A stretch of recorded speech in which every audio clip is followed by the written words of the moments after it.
Puri மாவுக்குங்க 1/2 kilo கோதுமை மாவுங்க, உப்பு, எண்ணெய் போட்டு ஃபஸ்ட்டு வர மாவை கலக்கிக்கணுங்க. கலக்கிட்டு நம்ம பிணையிறப்ப கை மேலே தண்ணி ஊற்றிட்டுங்க இந்தளவுக்கு பிணைஞ்சிக்கணும்.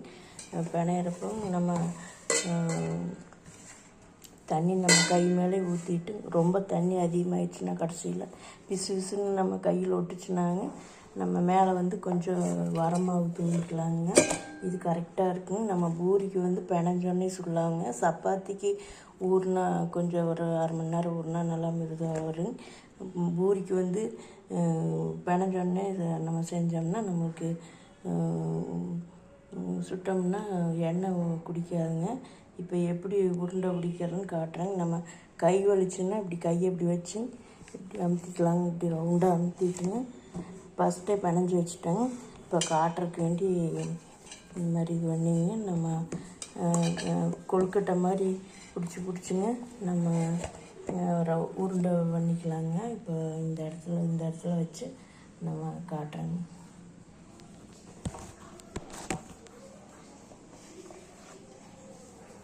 இந்த மாதிரிங்க நம்ம இப்படி கொழுக்கட்டை பிடிச்சிக்கலாம். முடிஞ்சால் நம்ம அந்த பெருவிரல் இப்படி வச்சு ரவுண்டாக சுற்றிக்கிட்டே இருக்கலாம். சுற்றிக்கிட்டே இருந்துட்டு குட்டி குட்டியாக பிச்சு போட்டுங்க. உடனே எல்லாத்தையும் குட்டி குட்டியாக பிச்சு போட்டுட்டு நம்ம உருண்டை பிடிச்சி ஒரு தட்டில் வச்சுட்டுங்க. நம்ம ரோட்டி மேக்கரில் தான் பழைய ரோட்டி மேக்கர் வேலை செய்யறதுங்க. அதில் வச்சு சின்ன உருண்டையாக பிடிச்சிக்கலாம். சின்ன உருண்டையாக பிடிச்சோம்னா நம்மளுக்கு வந்து எண்ணெய் கம்மியாக ஊற்றிக்கலாம். பெருசாக ஊற்றினா நம்மளுக்கு இது பாதியாக வந்துட்டு பரவாயில்லைங்க. நம்ம உருண்டை தான் பிடிக்க போகிறோம். சீக்கிரம் நம்ம உருண்டை பிடிச்சிக்கலாம். இந்த மாதிரி இது பண்ணிவிட்டு நம்ம குட்டி குட்டியாக பிச்சு போட்டுக்கலாம். பிச்சு போட்டுட்டு எல்லாத்தையும் பிச்சு போட்டுட்டு இந்த நம்ம பிணைஞ்ச சப்பாத்தி இணைஞ்சதுலேயே பிச்சு போட்டுக்கலாம். இந்த அளவுக்கு இப்படி பிச்சு போட்டுக்கலாம். அரைக்கலாங்கிறதுனால நம்மளுக்கு எண்ணெய் கொஞ்சம் அதிகமாக ஒரு 4-5 பேர் சாப்பிட்லாங்க. இந்த மாதிரி பிச்சு போட்டுங்க. இந்த அளவுக்கு இருந்ததுனாங்க நம்ம வந்து ஃபஸ்ட்டு இப்படி நல்லா அழுத்திட்டுங்க அப்புறம் கையை லேசாக கொண்டு வந்துடணும். இந்த மாதிரி உருண்டை பிடிச்சி போட்டுக்கலாம். எல்லாத்தையும் ஃபஸ்ட்டு பிச்சு போட்டு நம்ம உருண்டை பிடிச்சி அப்படியே அப்படி போட்டுட்டே இருக்கலாங்க.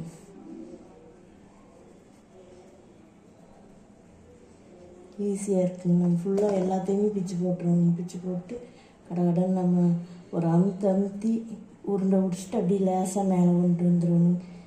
இந்த மாதிரி நம்ம முன்னமெல்லாம் தட்டி செய்வாங்க. அப்படிலாம் செய்ய வேண்டியது இல்லைங்க. நல்லா நம்ம கையில் பிணைஞ்சாலே போதும். ஃபஸ்ட்டு நல்லா அழுத்திட்டுங்க அப்புறம் லேசாக மேலே கொண்டு வந்துடணும். இந்த மாதிரி ரவுண்டாக வந்துடுங்க. நம்ம இன்னி பூரி கிழங்கு செய்கிறது எப்படின்னு காட்டலாங்க. இதை அவ்வளோதாங்க. இந்த வீடியோ இதோட ஸ்கிப் பண்ணிக்கலாம். ரொம்ப பெரிய வீடியோவாக போயிடும். அவ்வளோதான். அரைக்கலாமாவையும் நம்ம பிச்சு ஃபஸ்ட்டே பிச்சு போட்டு நம்ம மிச்சம் இருந்ததுன்னா ஃப்ரிட்ஜில் வச்சுட்டேன். நைட்டுக்குன்னு பூரி சுட்டுக்கலாம், சப்பாத்தி வேணாலும் சுட்டுக்கலாம். மிச்சம் இருந்ததுன்னா இந்த அளவுக்கு நம்மளுக்கு உருண்டையாக வரும்.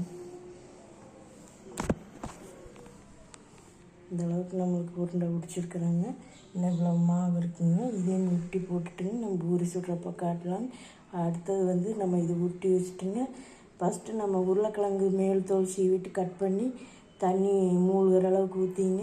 எதுவுமே போடாமல் 10 நிமிஷம் வேக வச்சோம்னா தோல் நீக்கின உருளைக்கிழங்கு வெந்து போயிடும். வெந்தோடனே நம்ம எண்ணெய், கடுகு, கருவேப்பிலை தலைங்க, 2 பச்சை மிளகா, சோம்பு, பட்டை, கிராம்பு கொஞ்சம் போட்டுங்க. சின்ன வெங்காயம், பல்லாரி வெங்காயம் 1-2 வணக்கி விட்டுங்க. கொஞ்சம் தண்ணி ஊற்றி வேக வைக்கலாங்க வெங்காயத்தை. அதில் கொஞ்சம் உப்பு, கல் உப்பு கொஞ்சம் நம்ம கிழங்குக்கு எவ்வளோ தேவையோ நம்ம அந்த உப்பு போட்டுட்டுங்க வேக வச்சதைங்க பருப்பு மத்தில் உருளைக்கிழங்கு நசுக்கிங்க நம்ம வந்து மசாலா கலக்கலாங்க. இந்த வணக்கினதுலைங்க நம்மளுக்கு உருளைக்கிழங்கு நம்மளுக்கு கிழங்கு ரெடியாகிடும் மசாலுங்க. அந்த நேரத்தில் நம்ம வந்து ஒரு 1/4 லிட்டருக்கு மேலே எண்ணெய் ஊற்றிங்க.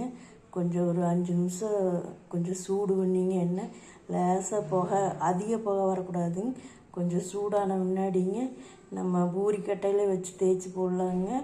பூரிக்கட்டையிலன்னா நம்ம மாவு தூவி தேய்ச்சோம்னா எண்ணெயெல்லாம் கொஞ்சம் கலர் மாறிடும். அதனால் கொஞ்சம் எண்ணெயே ஊற்றி பூரிக்கட்டையில் ரவுண்டாக தேய்ச்சி போடலாங்க. இல்லாட்டி ஒரு 2-3 தேய்ச்சி வச்சுட்டும் கூட போடலாங்க. இல்லாட்டி நம்ம ரோட்டி மேக்கர் நம்ம எப்போவுமே அதில் தான் பூரி செய்வாங்க. அது ரொம்ப பழசாயிடுச்சுங்க. அது நம்ம ஒர்க் ஆகாதுங்க. அதில் வச்சு நம்ம அமுத்தி நம்ம பூரி சுடுவோங்க. பூரி அமுத்தி உள்ளே போட்டோன்னே லேசாக அமுத்தி விட்டோம்னா அது புள்ளி மேலே வருங்க. அது திருப்பி போட்டோம்னா நம்மளுக்கு பூரி ரெடி ஆயிருங்க. இப்போ இதேவே இன்னும் கொஞ்சம் இன்னும் வீடியோ எடுக்கிறதுக்கு இருக்குதுங்க. யூடியூப்க்கு தான் போகுங்க. பெரிய வீடியோவாக இருந்ததுன்னா ஷார்ட் வீடியோவாக இருந்தால் தான் நம்மளுக்கு ஷார்ட் வீடியோவுக்கு வருங்க. இப்போ நம்ம இதோட ஸ்கிப் பண்ணிக்கலாங்க. இப்போ நம்ம பூரி கிழங்கு செய்கிறத காட்டுறோங்க. பூரி சுடுறது அதெல்லாம் பார்க்கலாங்க.